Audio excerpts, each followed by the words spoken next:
You guys loved my previous video, so today I am back with a part 3 of 20 things to never have in your home if you hate cleaning. And once again, these are examples from around my own home. These are things that I have, so I know how hard these are to keep clean and to keep looking clean. These are very high maintenance items. If you are thinking of getting these items, or maybe you're lucky enough to be doing some remodeling, in which case, let me help you. Let me tell you the things that you do not want if you do not like cleaning. This first one used to be very popular. I actually do not have this in my home now. I have in a past life lived somewhere that had this, but it is tile countertops. You know the ones I'm talking about, the individual tiles with the grout in your counter, in your kitchen. Sometimes these could even be in the bathroom. These used to be very popular. Let me tell you why these are so hard to keep clean. When you wipe your counter, which my counter, if you know, it's black granite and I need to wipe it multiple times a day to keep it looking clean. If you are trying to wipe these tile counters and you've got the grout, you want to wipe it in one fell swoop and you just can't do it because everything gets stuck in the grout. It's a pain to clean. So if you actually want to use your countertops, go for something that is just one slab, one single piece, something light colored. Sticking with the kitchen, the next one I'm going to share is one I actually have. Mine is kind of like this, but it's my kitchen table. Do not get a kitchen table that has the grooves or grains or designs in it. Mine has it a little bit. It's not too bad. My mom used to have a table that was really bad. And what you would do is you would wipe the crumbs and then everything would get stuck in those designs. It would get stuck in those grooves. And guess what? You have to vacuum it to get it out. There is no other way unless you want to go in with like a toothpick. But you don't want that on your kitchen table because you're going to be trying to get the crumbs off. It's going to get stuck in those grooves. And if you don't vacuum it, then it's going to get all crusty. So not a good look for your kitchen table. And speaking of tables, I will wholeheartedly add black kitchen tables. I used to have this. It lasted for about 5 years before I became so fed up with it. If you have a black kitchen table, I'm sorry to say, it will never look clean. Even if you just wipe it and clean it, it will show every speck of dust, every fingerprint, every crumb. I changed mine out for a neutral colored kitchen table. I am so happy I did.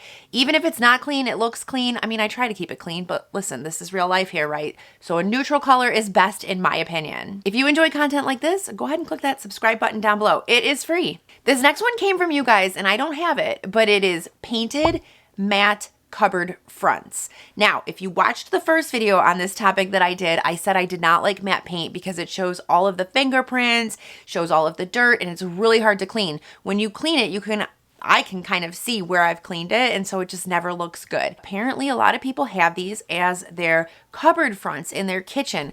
I can only imagine how impossible that would be to keep clean because ours are not matte. We painted ours recently and we kind of did an eggshell, which I would recommend. Matte is not easy to keep clean.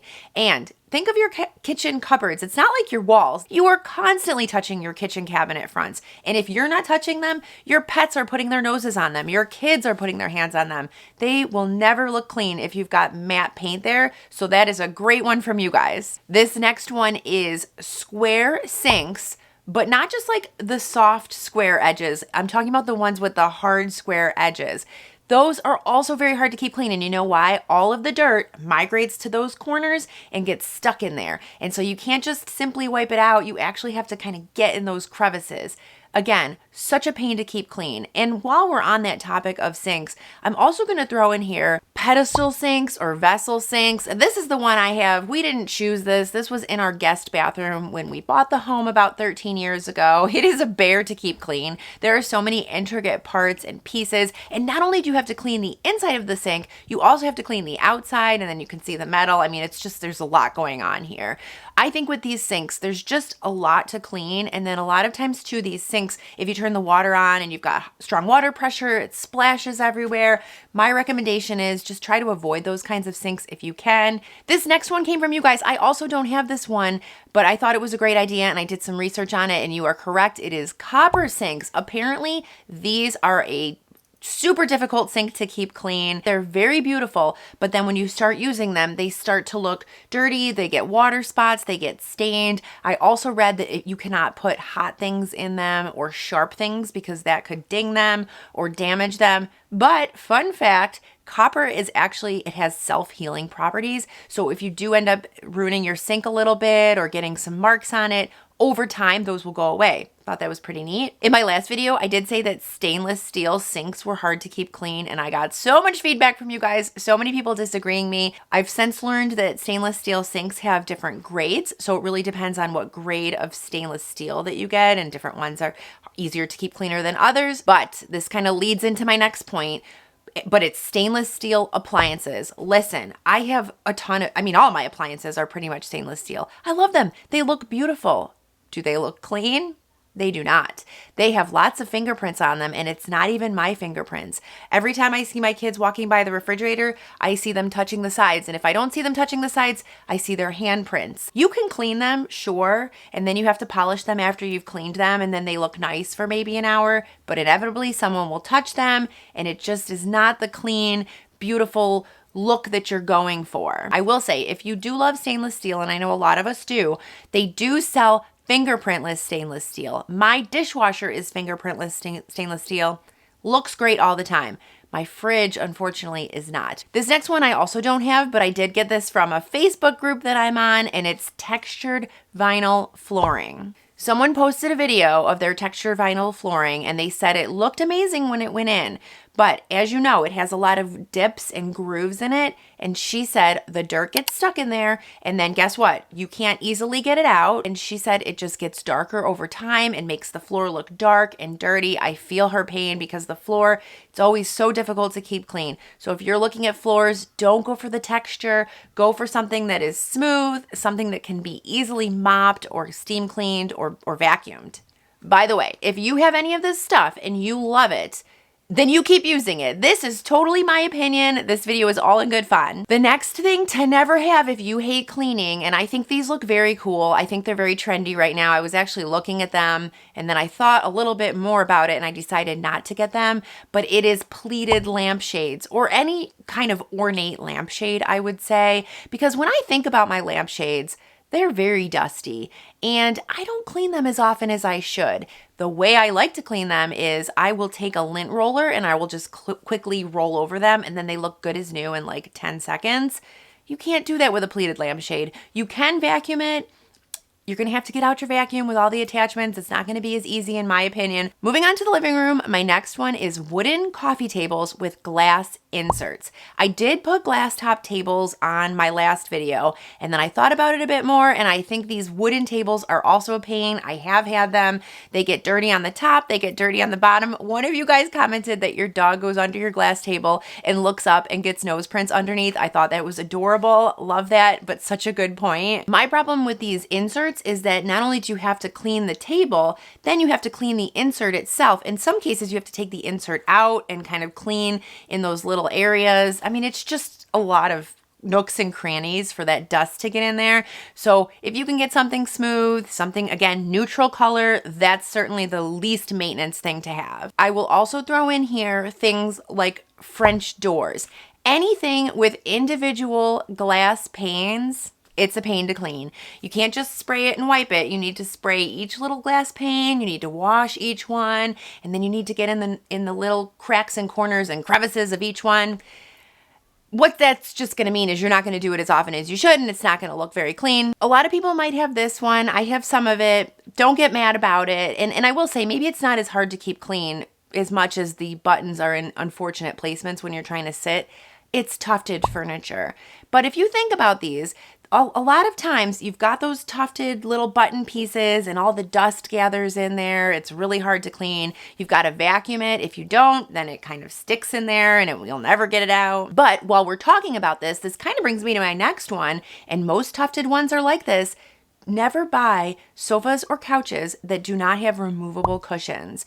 I'm telling you, you cannot clean these. If you have a very unfortunate mishap with your sofa, you're going to have to bring out the big guns or maybe even get rid of it. I personally like to have the cushions that can be removed, and then you can zip off the covers of the cushion and toss them in the washer if you need to. This next one, they market this as easy to clean. We're kind of sticking with the couch theme here, but in my opinion, I do not find it easy to clean at all.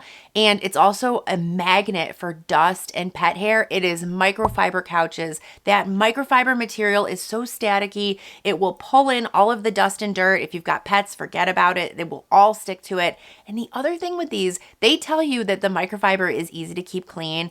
I don't know about you. Anytime I have ever tried to clean an area on a microfiber surface, like a couch, we had one for about 5 years. The kids completely destroyed it. Every time I cleaned it, and it looked like it was coming clean, but then a couple hours later it would dry and either it didn't come clean or I would have a new stain that was a big part of the part that had gotten wet. It was so bizarre. We had to get rid of that couch, unfortunately, because of the devastation. It was embarrassing when people would come over, throwing blankets everywhere for people to sit down. I just was never able to keep it clean. My recommendation for the couch, if you love microfiber, that's fine, but I'd say don't go for microfiber. Go for, again, something neutral, something that can hide the dirt because your couch will get dirty. The next thing to never have if you hate cleaning is the shaker style or mission style type furniture, and I'll tell you why.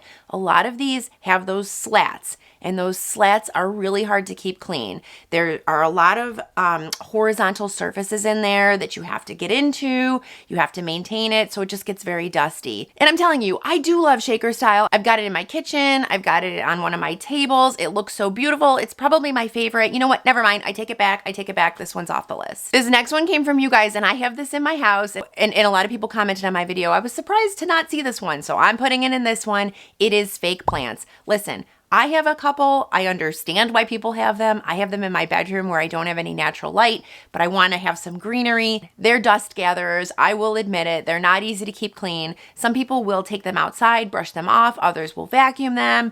Some people I've read even rinse them off. If you can do that, that's great. This next one is interesting, and I'm just going to put it in here, but it's jute rugs. If you know those rugs, the reason why I'm suggesting that these are hard to keep clean is they constantly shed. That is just kind of a feature of them. They shed all over, and you're going to be having one at your entryway, and then you're going to wonder why you're finding pieces of the rug up in your bedroom. It's just the way it is. The other interesting thing about these style rugs is the fibers are designed to not hold on to dirt.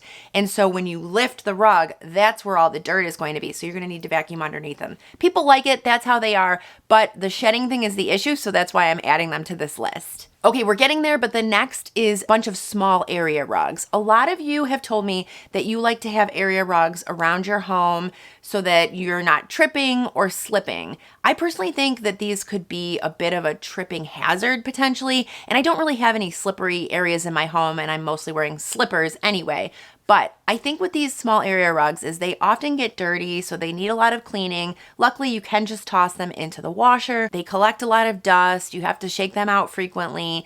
So I don't love them. This next one is a bit strange. Maybe you have it. I don't have it, but I've definitely thought about having it because it was very popular for some time. Light colored upholstered headboards. I came across this photo. I'm just going to put it up here. I came across this photo online of somebody asking how to remove oil from your head stains from the headboard, and I don't even know how you would do that. It's probably you could spot clean it, but I'm just going to recommend stay away from these types of headboards. Just get normal wooden ones, or if you're going to get something upholstered, maybe don't get something light colored. This next one is wicker waste baskets. I actually have a wooden waste basket and I think it's so pretty, but the reason why I'm putting this in here is if you don't like using plastic bags in your waste baskets, which I don't, I just put everything right in it and then I'll wash them out with soap and water from time to time.